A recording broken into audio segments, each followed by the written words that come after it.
Ayan, so this is the day that the Lord has made. And this is a very special day kasi 3 years old na ang aming bebe!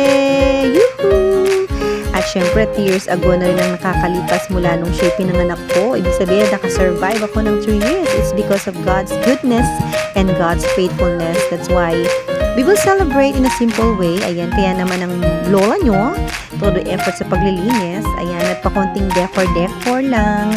Ayan, para naman medyo yung ambience ng bahay is may pa-birthday ang peg, may pa-balloons para sa bata. Ayan, yung mga ginamit ko dyan, yung iba mga reuse lang yan. So, 3 years ago na rin na nakatago yun sa lalagyan ko kasi hindi talaga ako mahilig magtapon ng mga gamit na pwede pang magamit. Sayang naman kasi, di ba?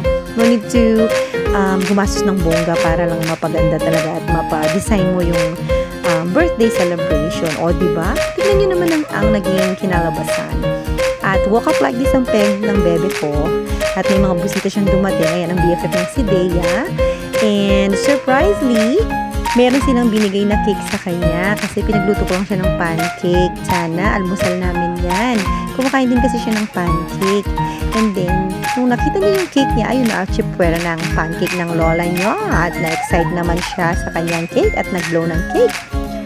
Which is, we're so happy naman na nakita siyang masaya. And we're really amazed kasi God provides. O, diba? Sponsored ang cake niya. Ang ganda pa, diba? Hindi siya yung basta-basta lang. At napakasarap din ng cake na yan. Freshly baked by kanyang ate Jonah. Napakabait talaga ni Lord. Gumamit siya ng mga tao na magpo-provide para sa birthday niya. And we're really so amazed and wala kaming masabi talaga kundi God is good talaga. Mamamangha ka na lang talaga sa gagawin ni Lord, no? Yung mga hindi mo ina-expect.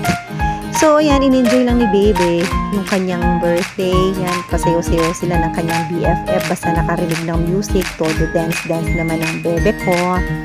O, syempre, mahilig siyang sumayaw. So, ayan na nga.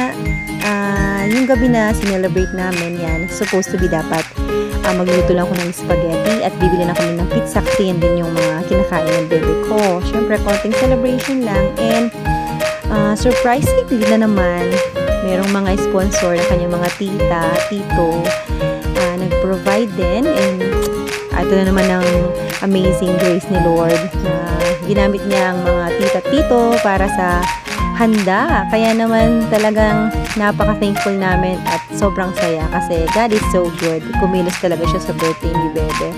Kaya yan, we are so thankful talaga. Kahit ulit-ulit nagpapasalamat talaga kami kay Lord for this wonderful day.